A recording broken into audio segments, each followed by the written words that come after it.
In the heart of Ado-Ekiti flows a sacred river known as Omiri, the river of divine fishes. Here, the waters do more than nourish the land. They carry the spirit of a goddess. Local legend tells of a powerful deity who transformed herself into this river, leaving behind as sacred children the fishes that swim within. To harm them is taboo. To eat them unthinkable. According to the people, no matter how long this fish boils, it will never soften.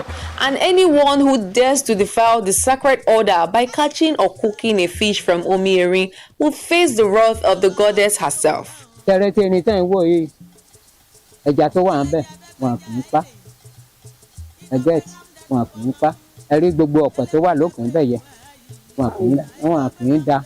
Ẹja yẹn ló jẹ́ important jù fún ẹja etérin kó o ṣe é kò ní jiná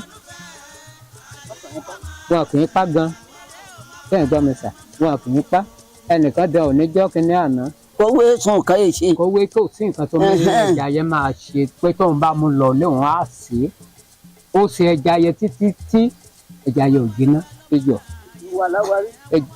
wà láwárí ohun tí wọ́n pè ṣẹ́jú lẹ́jọ́ tó ọkọ̀já ẹni.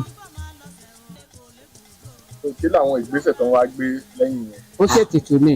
Ètùtù rẹ̀ ló ètùtù ẹni ló ṣe bẹ̀lẹ̀ ọ̀sẹ̀ yá. Ẹ kú bó ti ṣètìtù. Bó ti ṣètìtù rẹ̀ ó wà in life till now. The Erin Ayonigba River is not only a site of mystery, but also of healing. Only dókítà de agidi. Agbọ́mọ yìí dókítà ló gbé kàí ló bímọ. Lọ́ba iṣẹ́. Òun la lágbo ìwòyá wo mọ. Torí kó bá ti lóyún sínú, ẹbẹ̀ láti ẹ̀gbàgbọ́ títí fún mọ́kà mú ebi. The people believe that its waters cleanse the body and spirit. They drink from it, bathe in it, and use it in their daily lives, trusting the river spirit to protect their community from harm.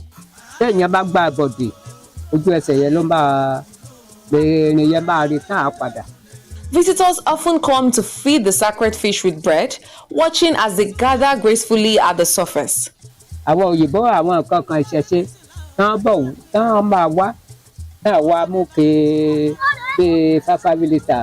Tá a fi rọ omi tá a ṣàdúrà tá a ṣe tí a gbàdúrà níjọ́ kan àwọn oníṣẹ̀ṣe ẹni tó rọ́mọ bí wá sísàlẹ̀ lọ́run àwa gbàdúrà fún wa ọdún kejì ẹ̀ ọwọ́ agbọ́mọyẹ wá tá a tún ṣàdúrà fún. For the people of Erigio, Omieri is more than just the water. It is life, healing.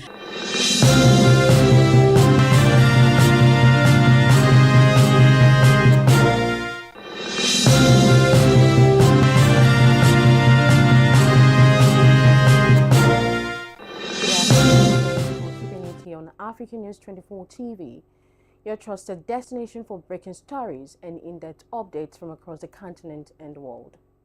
I'm Mary Adam here to bring you the top stories in politics, sports, and beyond. Nigeria and Turkey have signed 9 agreements to strengthen bilateral ties as part of President Bola Tinubu's ongoing state visit to the country. Tinubu signed the agreements alongside Turkish President Recep Erdogan and ministers from both countries after concluding a bilateral meeting in Ankara, the capital of Turkey, on Tuesday. The agreements include the agreement on cooperation in the field of diaspora policy, the agreement on defense cooperation, the joint declaration establishing the Economy and Trade Joint Committee, and the agreement in the field of halal quality infrastructure. Tinubu emphasized the importance of creating an inclusive economy, particularly focusing on vulnerable people.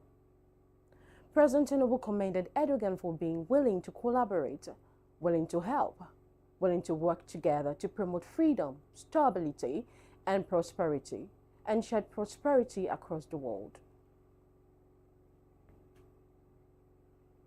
The Nigerian Independent System Operator says The national grid has been fully restored and electricity supply across the affected areas has returned to normal. NISO made this known in a statement on Tuesday while giving an update on the system disturbance on the national grid.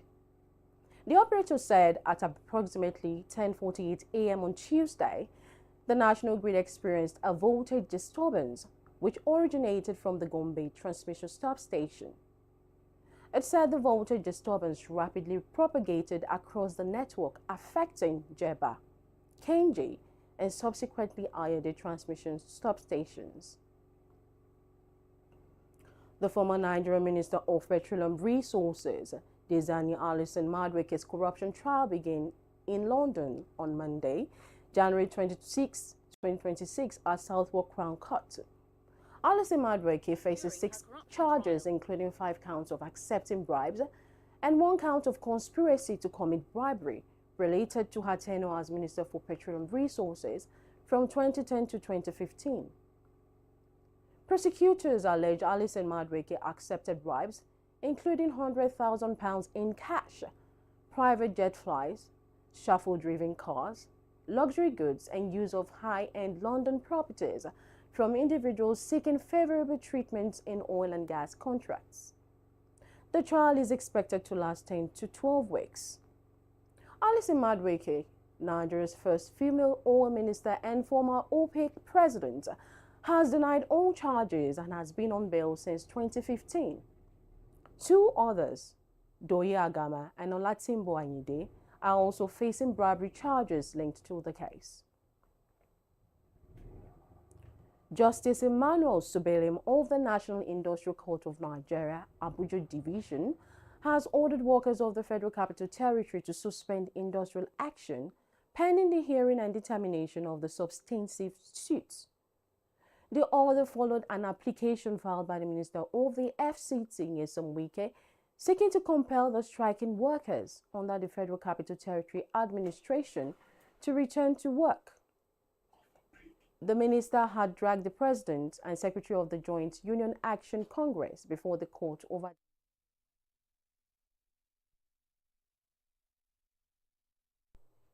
We will go on a quick break right now.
Welcome back. Justice Emmanuel Subelim of the National Industrial Court of Nigeria, Abuja Division, has ordered workers of the Federal Capital Territory to suspend industrial action pending the hearing and determination of the substantive suits. The order followed an application filed by the Minister of the FCTA, WIKE, seeking to compel the striking workers under the Federal Capital Territory administration to return to work. The minister had dragged the president and secretary of the Joint Union Action Congress, GUAC, before the court over the industrial action. In his ruling, Justice Subelim held that once a labor dispute has been referred to the National Industrial Courts, any ongoing industrial action, including a strike, must be suspended in line with the law. The judge relied on Section 18(1)(e) of the Trade Disputes Act, which mandates suspending a strike once a dispute is referred to the court until the matter is resolved. He warned that failure to comply with the provisions attracts sanctions, stressing that public interest in maintaining industrial peace outweighs any inconvenience that may arise from suspending the strike.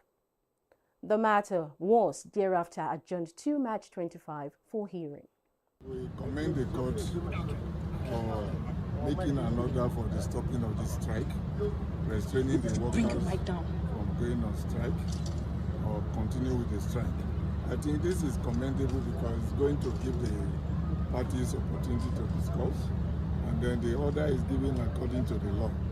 And then whether or not it's going to bind other unions, yes, other unions are there. There is always a process of commencing strike. This one commenced, there was negotiation going on, and they went on strike. The Minister of the Federal Capital Territory, WIKE, has warned that any worker of the Federal Capital Territory Administration who refuses to comply with a court order directing the suspension of the ongoing strike will face sanctions. WIKE issued the warning on Tuesday while addressing journalists shortly after the National Industrial Court ordered the striking workers to return to work pending the determination of the dispute.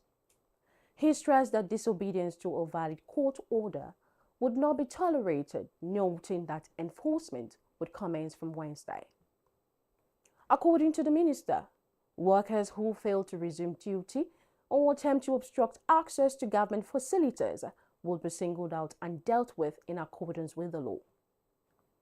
WIKE mentioned that the FCTA had shown readiness to resolve the dispute through dialogue, explaining that meetings had already taken place between labor representatives and management.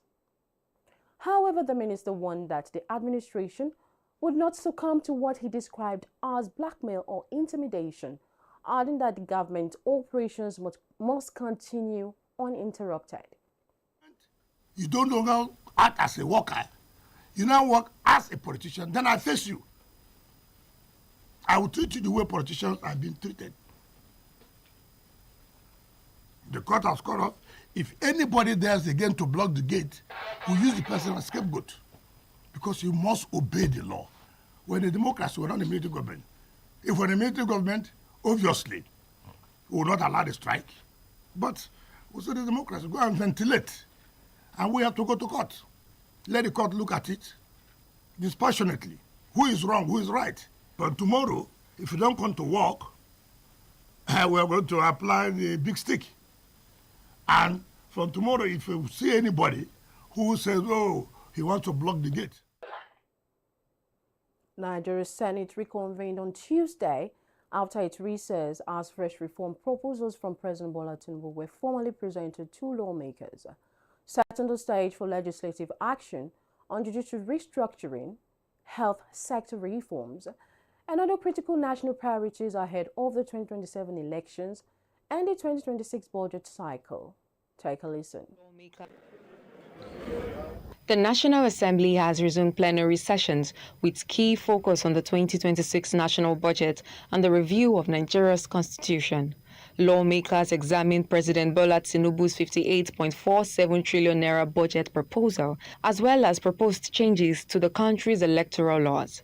The Deputy Speaker of the House of Representatives, Benjamin Kalu, said both chambers are also fast-tracking the review of the 1999 Constitution, with plans to send the final document to state assemblies by the first quarter of 2026. He noted that committees have already begun reviewing the budget estimates presented in December 2025. As a team, we will make the year 2026 more fulfilling. There are targets, there are milestones that we hope to achieve in this year. One of them is the Electoral Act. In the coming days, I'm sure the Senate will do their part, having done our part. And if there are still any work left on the Electoral Act, we'll make sure we'll fine-tune it this week. The proposed 2025 electoral bill includes reforms such as electronic voter identification, real-time transmission of results, early funding for INEC, and tougher penalties for electoral offences, which is expected to boost the The House of Representatives has resumed plenary sessions outlining its major legislative priorities for the 2026 session. Lawmakers say attention will focus on the consideration of the 2026 appropriation bill alongside key reforms aimed at strengthening governance, boosting the economy, and addressing pressing national concerns. The resumption marks the beginning of renewed legislative activity as the House moves to support government policies and improve the welfare of Nigerians. We bring you more on this report. The Senate on Tuesday resumed plenary after weeks of recess, that will promote the unity, happiness, and prosperity of Nigeria, with lawmakers setting out a legislative agenda focused on national security, food security, and institutional reforms. President of the Senate, Godswill Akpabio, said the legislature must respond urgently to warnings of possible widespread hunger in 2026, as well as growing insecurity across the country. We must also respond with urgency to the warning by the United Nations that as many as 35 million Nigerians may face hunger this year. During the session, Akpabio read 3 letters from President Bola TINUBU. One seeks an amendment to the Court of Appeal Act to increase the number of justices from 70 to 110 and establish an alternate dispute resolution center to ease court congestion. Another requests the confirmation of Justice Oyewole Kayode to the Supreme Court, while a third forwards 24 Health Sector Bill aimed at reforming existing laws and restructuring governing councils of federal health institutions. Lawmakers also observed a minute of silence in honor of the late Senator Godiya Akwashiki. The Senate is expected to deliberate on key legislations in the coming weeks, including constitutional amendments, the Electoral Act Amendment Bill ahead of the 2027 general election and the 2026 budget.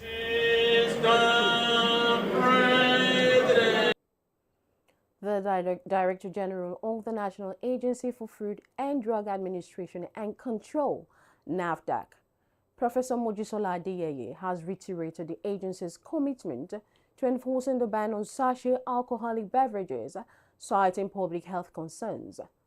Adeyeye stated that the ban is aimed at protecting children and young people from the harmful effect of alcohol, as sachet drinks are easily accessible and contain high alcohol content.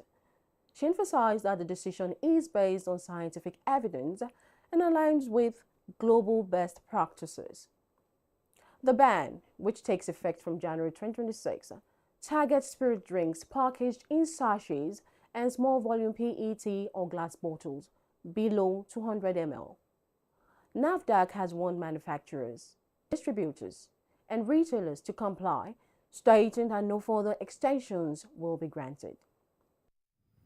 But we don't need to digest such when we are adults. But the point is, children are not small adults. Children are children. Their physiology is for children. When a child consumes alcohol or starts consuming alcohol early, their systems are exposed to alcohol early. So what's the systems, their physiology?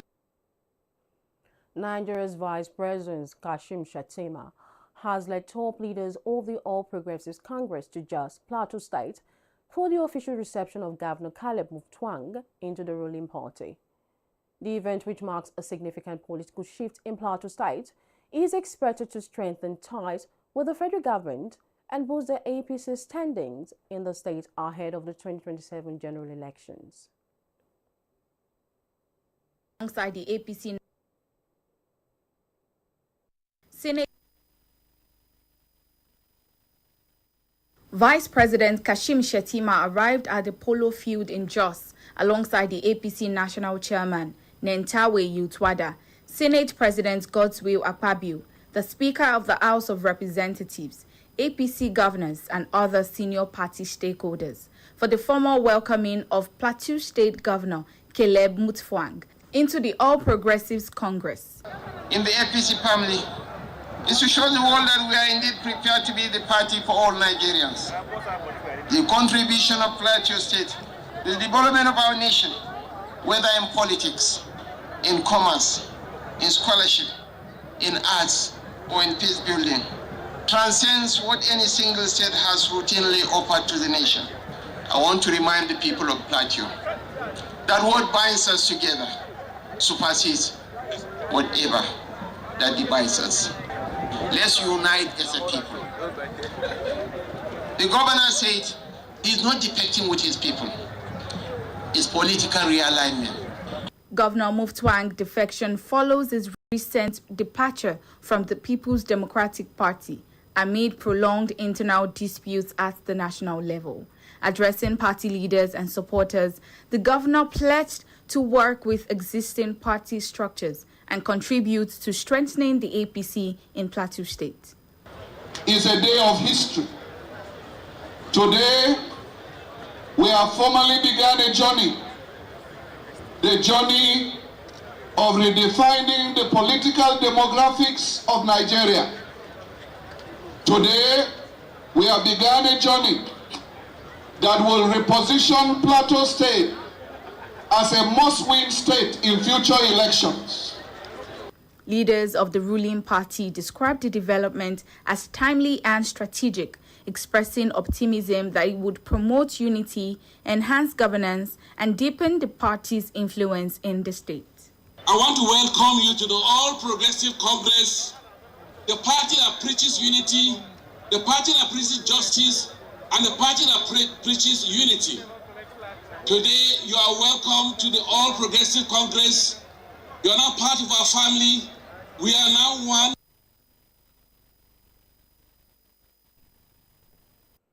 The Defense Headquarters has confirmed that an intensified manhunt is underway for notorious bandit leader Bello TURJI as security forces step up operations across Nigeria's northwest. Military authorities say sustained intelligence-led offensives under Operation Fasanyama have weakened TURJI's network, forcing him and his team on the run as efforts to continue to restore peace and security to affected communities. We have more in this report.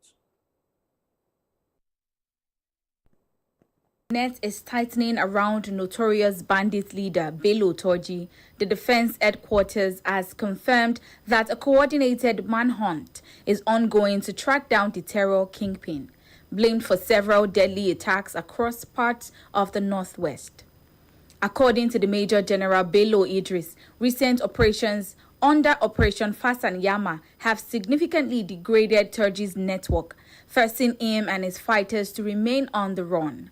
Security forces insist that sustained intelligence-led operations, aerial surveillance, and ground offensives are being intensified to ensure its capture or neutralization.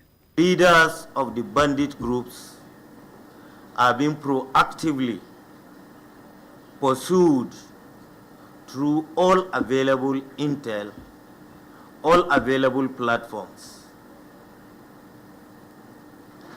All things being equal, Bello TURJI will soon be history to the region of Nigerian Northwest. Based on the most current intelligence received, Bello TURJI, Gwaska Dankarami are currently in confusion and panic. This is because of the intensity of our current operations. They are relocating after every few hours, every few days. The Defense Headquarters reassures Nigerians that the military will not relent until banditry and terrorism are crushed, urging citizens to continue supporting security agencies with timely and credible information. Authorities say the ongoing operation is part of broader efforts to restore peace, protect communities, and dismantle criminal networks threatening national security.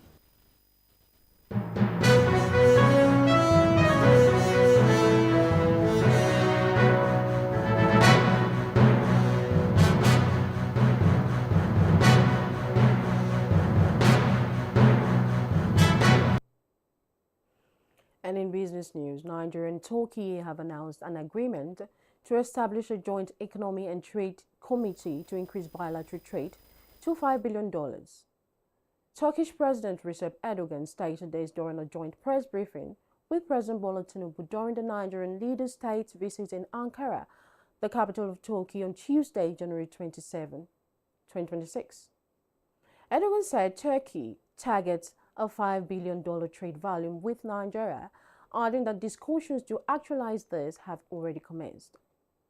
The president said the establishment of the Joint Economic and Trade Committee between the two countries will create opportunities to expand Turkish investments in Nigeria to realize the targets. The federal government has taken a significant step towards resolving Nigeria's estimated 4 trillion naira power sector debt burden, with 5 power generation companies signing settlement agreements under the Presidential Power Sector Debt Reduction Program. The companies, which operate 14 power plants nationwide, include First Independent Power Limited, Gerego Power PLC, Ibom Power Company Limited, Mabam Limited, and Niger Delta Power Holdings Company Limited. The total negotiated settlement value for these companies stands at 827.16 billion naira, payable in 4 phased installments. The 501 billion naira bond issuance, which recorded 100% subscription, will fund the first and second installment payments, estimated at 421.42 billion naira, representing about 50% of the total settlement amount. The bond issued by NBank Finance Company PLC comprises 300 billion naira raised from the capital market and 201 billion naira allotted in bonds to participate in power generation companies. And on the foreign scene, South Korea's former First Lady Kim Kang-hee has been sentenced to 20 months in prison after a court found her guilty of bribery. The ruling was delivered on Wednesday by the Seoul Central District Court, which said Kim abused her position by accepting expensive gifts from individuals seeking influence during her time as First Lady. Prosecutors said the gifts included luxury items such as designer handbags and jewelry, allegedly given in exchange for political and business favors. The court, however, imposed a 20-month sentence, focusing on the bribery charge. Kim was cleared of other allegations, including stock manipulation and campaign finance violations, due to insufficient evidence. Her legal team says it is reviewing the judgment and may appeal. The case has drawn national attention and adds to ongoing scrutiny of corruption among South Korea's political elites. Ukrainian President Volodymyr Zelensky has condemned a Russian drone strike that killed at least 5 people after hitting a passenger train in eastern Ukraine. According to Ukrainian officials, the drone struck the train as it was traveling through a civilian area, causing multiple casualties and injuring several others. Emergency services were deployed to the scene as rescue efforts continued. In a statement, President Zelensky described the attack as a deliberate strike on civilians and accused Russia of continuing to target non-military infrastructure despite international condemnation. Russian authorities have not immediately commented on the incident. The attack comes as fighting continues across several regions of Ukraine, with drone strikes increasingly being used in the conflict, raising concerns over civilian safety and the humanitarian impact of the war.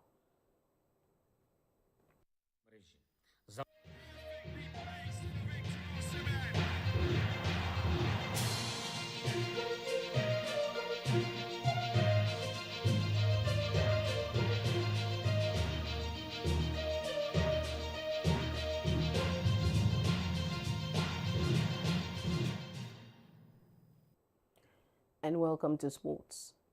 Victor Osimhen faces a tough test as Nigerian stars seek UEFA Champions League survival. The Super Eagles striker is leading Galatasaray's charge in the competition, having scored 6 goals in 5 appearances this season. Osimhen's impressive form has made him Nigeria's top scorer in the Champions League, surpassing Obafemi Martins' record of 9 goals. His recent hat-trick against Ajax cemented his position as one of Europe's most feared strikers.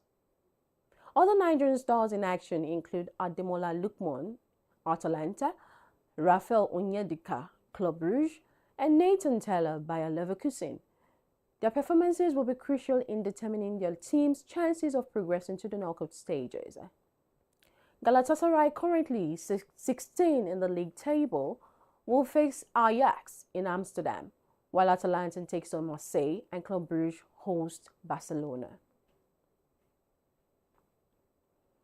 The Confederation of African Football is considering banning goalkeepers from using towels during matches, following controversies at the recent Africa Cup of Nations (AFCON) in Morocco.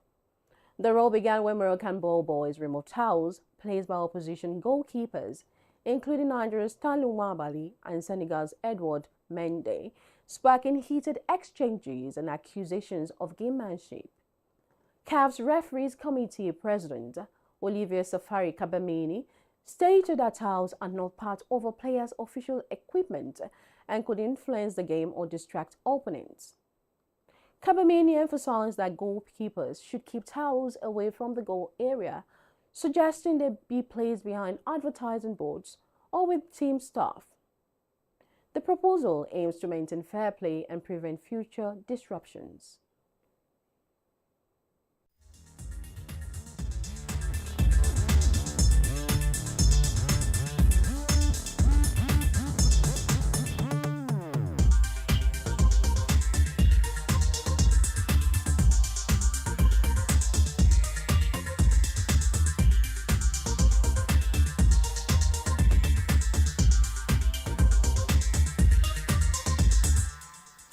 And welcome to entertainment. Nollywood actress Iniedo has admitted that she may have pushed herself too hard while working on her December film, A Very Dirty December. In a post shared on Instagram on Tuesday night, the actress revealed that her ambition made her sacrifice her holiday season as she worked tirelessly to keep up with the competitive December film period. She admitted that trying to run the entire December race was overambitious, but said she followed her instincts and stayed committed to her goal. Despite the pressure, Iniedo said she is proud of herself and her team for completing the project. She described the experience as a learning process that tested the strength and dedication. The actress also appreciated members of her cast and crew, including Falayi, Becca Ashank, Edo Jr., Yukari Anunobi, Ike Ogbonna, Fina, and Chief Femi Branch, saying the journey made them stronger creatively. Iniedo also praised fellow actresses Funke Akindele and Toyin Brown for their dominance at the box office. She described them as industry giants whose commitment, planning, and marketing have set a new standard in Nollywood. According to her, their success shows how far Nigerian cinema has grown, especially during the highly competitive December movie season. Live streaming is rapidly gaining ground in Nigeria's entertainment space. From comedy and gaming to lifestyle content, Nigerian creators are building large digital audiences and reshaping how entertainment is consumed online. Today, we highlight the top 10 Nigerian streamers driving the country's growing live streaming culture.